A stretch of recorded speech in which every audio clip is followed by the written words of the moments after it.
जितु बिटिआर सक्ति जाखानाय बे पुलिस थानानि खाथियाव बेखिनि साजा दा बिनायजाब बादि साजाखौ लाफिननांगोन बेनिखायनो जों सतर्क होबाय बिनायजाबआ उनफिनाव जाहाथे जोंनिसिम बेबायदि दा मावफैथों जोंनि आबसुनिफ्राय रावबो बुना हरनाय जायाखै जोंनि आबसुजों फैनानै आबसुनाव खेमा बिफैनांगौ आबसुआ उल्था खेमा बिनो गोनां गैया माने गिबि गिबियावनो आंनि गोसो गोरबो सिंनिफ्राय बयनिसिमबो खुलुमहरो आंनि चेनेलनि नायगिरि गेदेरमा रायजो राजा बे सानै मानसिखौ नुबाय आबसुनि मानसि ना बेलस्रि एलेखानि रायजो राजानि मानसि बे लाजिथावना आबसुफोरनि बेनार लानानै जेरैबायदि खोथा बुंदों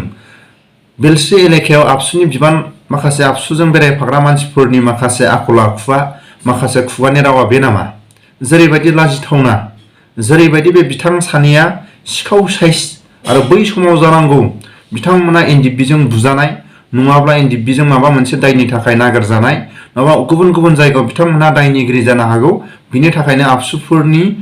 माखासे खिथु खिथु खारफाग्रा साइस बायसानो सिखावखा आरो रायजो राजाफोरनि बिबान लानानै जुदि गामियाव समाजनि गेजेराव थायोब्ला बिथांमोना गामिनि गथ' गथायखौ सिखाव खालायगोन आरो बिथांमोना माखासे गामिनि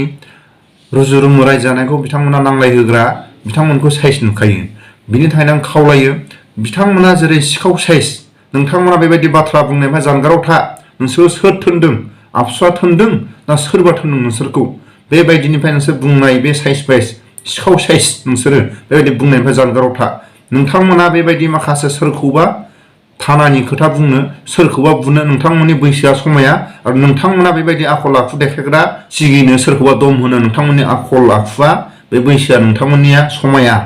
नोंथांमोननि आखल आखुआ बिदिनो थायोब्ला नोंसोर सानसे समाव नोंसोर गामिनि गथ'फोरजोंनो नोंसोर सानैया हान्थु खरायहोजागोन दानि फरायसाफोरजों नोंथांमोना हान्थु खरायहोजागोन नोंथांमोना सिखाव साइस बेबायदि बाथ्रा बुंनायनिफ्राय जानगाराव था आरो नोंथांमोना बेबायदि बाथ्रा बुंनांगौब्ला नोंथांमोननि लांगोनायाव थांनानै नोंथांमोनखौ माखासे सोर बिथोन होदों नोंथांमोना सोरबा बर' हारिनि गेजेराव थानायाव लांनानै बुनानै गारहैनो माखासे सोदोबखौ सोरनिफ्राय मोनदों सोर पावार होदों बेबायदि बाथ्रा बुंनो नोंथांमोना बाथ्राखौ मोजां बुंबा बुं एक्सएनडिबिफ्रा सोरनिबा आखायाव माबा मोनसे सोरबा बुजायोब्ला माबा मोनसे सनितपुर बिश्वनाथ डिस्ट्रिक्टआव सोरबा एक्सएनडिबिफ्रा माबा मोनसे जायोब्ला नोंसोर सानैनि सावगारिखौ होनानै आरो नोंसोर सानैनि माखासे खोथा बाथ्रा बुंनाय रावखौ केस होनाय जागोन नोंथांमोनखौ दिनैनिफ्रायनो नोंथांमोननि माखासे खोथा बुंनायखौ जेरैबायदि बुनानै थानायाव गारहैगोन मुख खालायगोन खेन खालायगोन नोंथांमोना अराय समनि थाखाय दायनिगिरि जानानै थाबाय नोंथांमोना अराय सम सनितपुर बिश्वनाथ जिल्लानि दायनिगिरि जानानै थाबाय सोरबा एक्सएनडिबिखौ सोरबा सिनाय मोनै मानसिया बुदोंब्लाबो माबा मोनसे सोरबा एक्सएनडिबिया माबा मोनसे जानानै जुदि लामा सामायाव जानानै थायोब्लाबो नोंसोर सानैनि दायनिगिरि जानानै थाबाय बेखौ आं खावलायहरो लोगोसे आं खावलायो जोंनि बर' समाजनि गेजेराव मोनफ्रोमबो अल आसाम आबसुनि दैदेनगिरि आबसुनि बिथांमोननि खाथियाव आं खावलायो मालाबा बै बिएलटि एक्सएनडिबि बिथांमोना जेब्ला खना खनला दैदेनगिरिनिफ्राय लानानै सिनियर जुनियर हाग्रा बंग्रा गावथार जानाय मालाबा समाव आर्मि पुलिसजों होसोजानाय मालाबा ओंखाम जाफुनायावनो आर्मि पुलिसजों होसोजानाय बेबायदि गावनि लोगोखौनो एखे सं थाबायनायाव मालाबा गावख्लायनानै लाखिजानाय माखासे जिउ जारिमिनफ्रा बुंबाबो बुंथ्र'नो हाया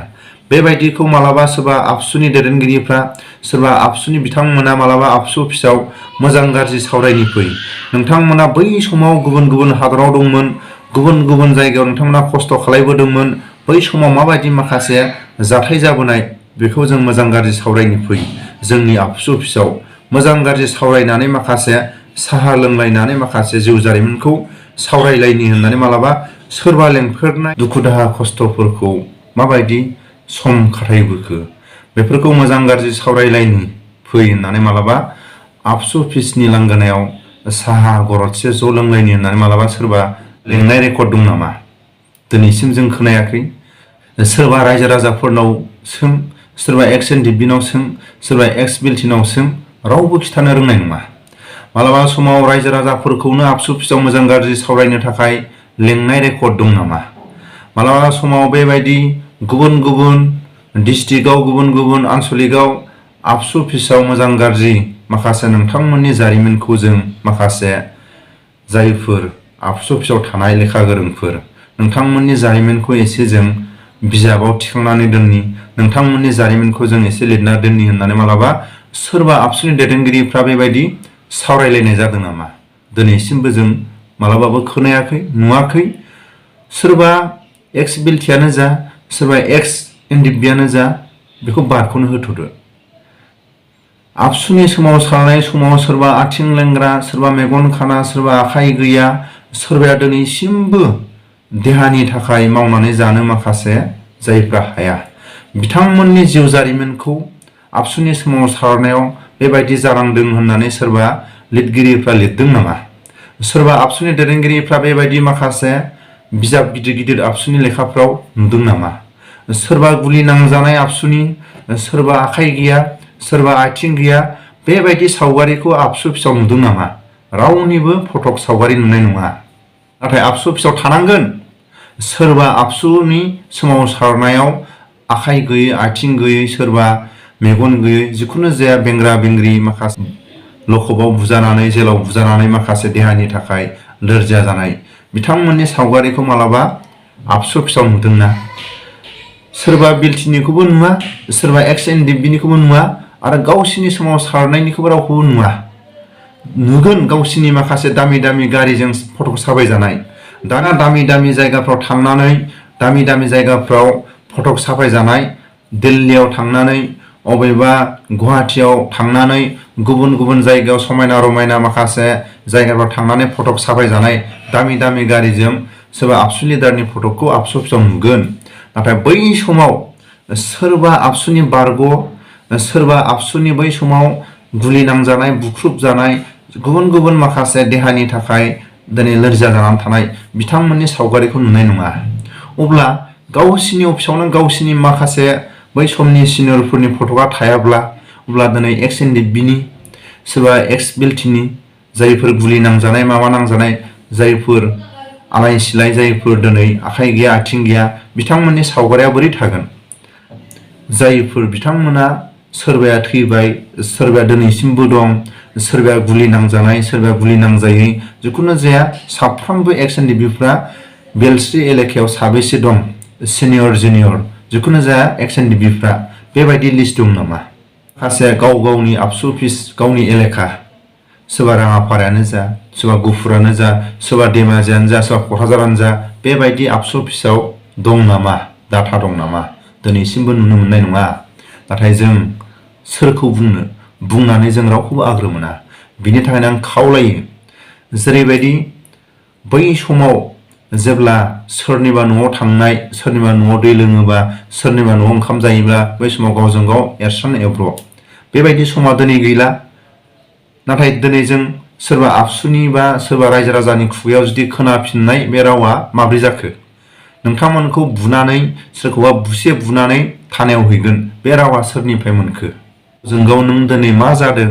आं मा बिफदाव दं, बेफोरखौ जोंहा गावजों गाव उदिस लालायनानै जोंहा खौसे बर' हारिनि खामानि मावनांगौ। नोंथांमोना जुदि मोजां साननो गोरोंब्ला साननांगोन, सोरबा मालाबा समाव जोंथ' फ्राय भाग जों खोनादों आरो नुदों, सोरबा एक्स एनडिएफबिफ्रा सोरबा आबसुनि दैदेनगिरियानो जा, सोरबा आबसुनि मावथियानो जा, जिखुनु जाया लामा सामायाव लोगो मोनोब्ला फंबाय, सार, आदा, जिखुनु जाया बेबायदि माथो होनानै जेब्ला माथो होयो,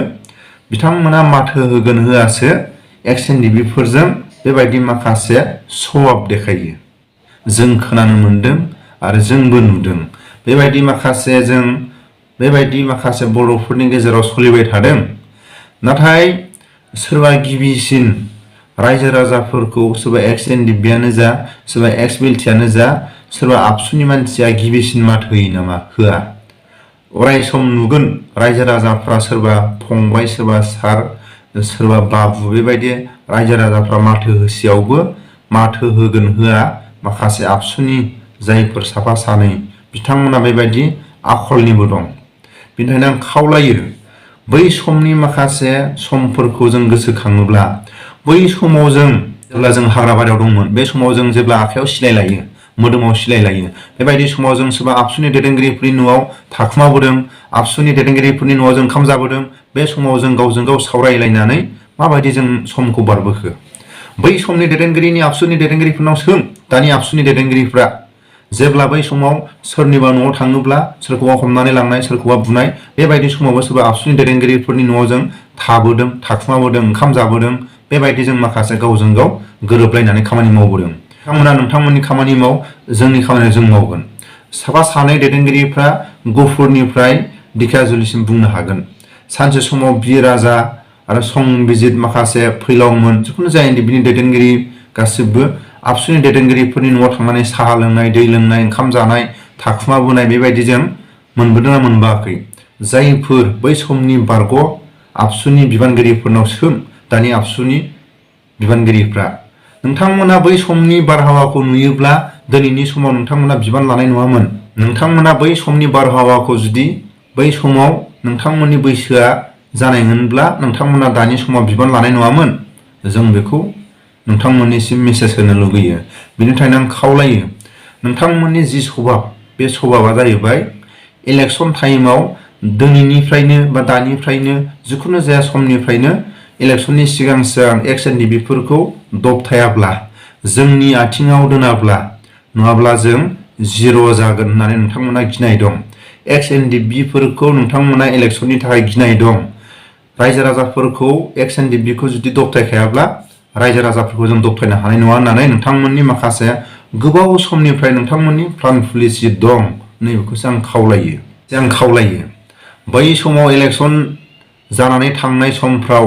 सोरनिफ्राय थाखा फैसा लांनानै बलेर' बायनाय बिसनाथ डिस्ट्रिक्ट सोरबा सनितपुर डिस्ट्रिक्टनि सोरबा साफा सानै फैसा राननानै लानाय बिथांमोननि माखासे हिसाबा थन्न' दं नाथाय बेफोरखौ जोंहा बुंनानै जेबो मुलाम्फा गैया सोरबा रायजो राजाफोरनि थाखाय थाखा फैसा लांबाय बलेर' बायबाय गारि गुरा बायबाय बेबायदि समाव रायजो राजाफोरनि दाम दर खालायनानै जेरै फैसा लाबोबाय खिन्थु दिनैसिमबो बेमार सेमार जायोबा रायजो राजाफ्रा सोरबा आबसुनि गारियाव आबसु लिडारनि गारियाव मेडिकेलसिम लांनांगौ होननानै रायजो राजाफ्रा गारियाव बेमारिखौ थिखांनानै लांनो मोनफेरबायना दिनैसिम मोनाखै जाथि खुरमा गावसिनि न'खरनि मानसिफोरखौ लांदों जानो हागौ खिन्थु जायफोर हादान एलेखा हाजो जिं रायजो जानाय बर' जायफोर मोनाखै जानो हागौ जेरैबायदि बिथांमोना गावसिनि राजानि खुंथायखौ खुंनानै जेरैबायदि इलेक्सननि थाखाय बिथांमोना साननाय दं एक्स एनडिएफबिफोरखौ गिनाय दं एक्स एनडिएफबिफोरखौ दबथायखायाब्ला बिथांमोना इलेक्सनाव जिर' जागोन होननानै बिथांमोना माखासे गिनाय दं बिनि थाखायनो आं खावलायो फैबाय थानाय इलेक्सनाव रायजो राजाफोरखौ आं खावलायो आखाइ खबजोबनानै नोंथांमोना गावबागाव गामि स्ट्रं जा नोंथांमोननि थाखा फैसाखौ गामि एलेखानिखौ इलेक्सननि सिगां सोरबा मिनिस्टार सोरबा एमएलएफ्रा मा होयो मा होआ रायजो राजाफोरनि आखायावनो गोलैनांगौ सोरबा इलेक्सननि सिगां सोरबा आबसुनो गुबुन आफादनो बिथांमोना रायजो राजाफोरनि माखासे दाम दर खालायनानै बिथांमोना गावसिनि इनकामखौल' नागिरनाय आरो इलेक्सननि उनावबो गावसिनि इनकामखौल' नागिरनाय बिनि थाखायनो आं खावलायो रायजोफ्रा अरायसम सांग्रां जा जेरैबायदि नोंथांमोनानो इलेक्सननि सिगां मा मोनो मा मोना सोरबा एमएलए सोरबा मिनिस्टारा गामियाव फैनानै मा होलांनो गोसो होलां आरो बिनि उनाव लामा जौगानांगौ बा स्कुल जौगानांगौ बबेबा गामिनि माखासे मन्दिर जौगानांगौ बा गिर्जा जौगानांगौ जिखुनु जाया समाजनि खामानि जौगानांगौ बेफोरखौ बे उननि हाबाफारि जागोन बिनि थाखायनो आं खावलायो रायजो राजाफोरनि दाम दरखौ जेरैबायदि एक्स एनडिएफबिफोरखौ दबथायबासो रायजो राजाखौ दबथायनो हागोन बिनि थाखायनो बिथांमोना इलेक्सननि थाखाय एक्स एनडिएफबिखौ गिनाय दं नोंथांमोना लेखा गोरों मारबा नोंथांमोननि आखल आखुआ जुदि उपेन ब्रह्मनि बायदि साननाय दंब्ला जायफोर आबसुनि गुलि नांजानाय जायफोर लेंग्रा लेंग्रि जानाय बिलटिनि लेंग्रा लेंग्रि जानाय एक्स एनडिएफबिफोरनि लेंग्रा लेंग्रि जानाय माखासे गावनि गथ' गथाय आलाय सिलाय थैजों बाब्राब थैनाय बेफोरनि जिउ जारिमिनखौ आबसु अफिसाव थानानै लिर बर' हारिनि जारिमिनफोरखौ लिर हादाननि जिउ जारिमिनफोरखौ लिर बेबायदि माखासे आबसुनि दैदेनगिरिफ्रा आबसु अफिसाव समखौ खाथाय इलेक्सननि थाखाखौ नोजोर होनाङा रायजो राजाफोरनि गेजेराव सोरनि केस जादों सोरनि माबा मोनसे बिजिरनानै सोरखौबा थाखा फोनांनाय सोरखौबा माबा मोनसे केस होफ्लानानै थाखा बिनाय बेबायदि हुदाखौ गार आं बेखौ खावलायो साफ्रोमबो अल आसाम आबसुनि दैदेनगिरिफोरखौ आं खावलायो जेरैबायदि नोंथांमोना सोरबा बै समनि बारग' आबसुनि दैदेनगिरिफोर जायफोर बैसो जानानै जिरायनाय बिथांमोनखौ आबसु अफिसाव लांनानै माखासे मोजां गाज्रि जायफोर बोराय बैसो बिथांमोनखौ माखासे बै समनि खामानिफोरखौ माबायदि मावनानै आवगायबोदोंमोन आरो बै समनि दैदेनगिरिफोरनि माखासे देहाफोरखौ माखासे खबर ला आरो बै समनि सोमावसारग्रा बिथांमोनखौ सोर मा जादों मा जाया बिथांमोननि माखासे खबर दबर ला आरो एक्स एनडिएफबि फोरनि माखासे जारिमिनखौ लिरनो नाजा साफ्रोमबो रायजो राजाफोरनि जिउ जारिमिनखौ आबसु अफिसाव थानानै लिरनो नाजा अब्लानो नोंथांमोननि अफिसाव जिरायनो जायगा थोनाय नङा नोंथांमोननि आखल आखुआ जुदि थिगबा आबसु अफिसाव जायगा थोनाय नङा फुंनि बेलानि माखासे लेखा गोरोंफ्रा सोरनिबा जिउ जारिमिन लिरनाय सोरनिबा माखासे गावजों गाव एना एनिखौ आबसु अफिसाव लाबोनानै बुजा बुजि खालायनाय मोजां गियानजों नोंथांमोननि रावखौ खोनाबानो नोंथांमोननि रावखौ खोनासंनानै थांनो बानाय जानांगोन नोंथांमोननि रावखौ खोनाबानो थाखुमानाय नोंथांमोननि महर मुस्रिखौ नुबानो आंखौ नुबानो खायलें नायनाय बेबायदिबा जानाय नङा नोंथांमोननि महर मोखांखौ नुबानो लेंहरनाय नोंथांमोननि माखासे रावखौ खोनाबानो खाथियाव थांदेरनायसो जानांगौ नोंथांमोननि जेरै दिनै रावफ्रा सोरबा खोनायोब्ला अबेबा हाग्राबारिजों आन्दोआव थाखुमानाय नोंथांमोननि महर मुस्रिखौ नुबानो खायलें नायनानै थानाय बेबायदिसो जों बांसिन नुगासिनो साफ्रोमबो बर' रायजो राजाफोरनि खोथाखौ खोनासंनानै साफ्रोमबो उन्दै गेदेर खोनासंलायनानै माखासे आं देरसिन आं लेखा गोरोंसिन आंनानो जाजोबनांगौ बेबायदि जायोब्ला मालाबाबो खौसे जानाय नङा सोरबा लेखा गोरोङाबो लेखा रोङैनि खोथाखौ खोनासंनो गोनां जायो बेनि थाखायनो आं खावलायो नायजाब सारनि खाथियाव फैनानै जाय बिथांमोना आखाइ होदों बिथांमोना माखासे गोरोन्थिनि सायाव सिखार जालायोबा नोंथांमोना जेरैबायदि बुंदों नोंथांमोना आबसुआ मालाबाबो निमाहा बिनायनि थाखाय जोंहा बेबायदि माखासे हुदा गैया आबसुआ जुदि भुल मावनानै आबसुआ जुदि माखासे गोरोन्थिखौ सिखार जाया नोंथांमोनानो बर' हारिनि थाखाय गासिबो फुल पावार सुप्रिम पावार आरो नोंथांमोना बेबायदि पावार दंब्ला मानो थाखाय हाइ कर्ट मानि थाखाय कर्ट मानि थाखाय सुप्रिम कर्ट मानि थाखाय ल' कर्ट मानि थाखाय उकिल मानि थाखाय डिसि बेबायदि मानो आइपिएस मानि थाखाय आइसिएस मानि थाखाय थानो गोनां जाखो नोंथांमोनानो आबसुफोरानो जुदि गासैखौबो जुदि बिजिरनो हायोब्ला मानि थाखाय दिनै कर्ट कासारि थाखो नोंथांमोनानो बेखौ लाजिनो सोलों आरो नोंथांमोना बेबायदि बुंनायनिफ्राय जानगाराव था आरो बे सानै मानसिखौ आङो खावलायो नोंथांमोना बे बैसोआव सोरखौबा बुनो सोरखौबा बुसे बुनानै थानायाव हरनो होननाय खोथा बुंनाया नोंथांमोना जिखुनु जाया समाव सोरबा एक्स एनडिएफबिआ माबा मोनसे जानानै थायोब्ला सनितपुर आरो बिश्वनाथ जिल्लायाव नोंसोर सानैनि दायनिगिरि जानानै थाबाय नोंथांमोननि सावगारि आरो नोंथांमोननि माखासे बुंनाय माखासे रावखौ अरायसम नोंथां सानैनि सायावनो माखासे आयेन बायदि नोंथांमोननि सायाव केसखौ होनाय जागोन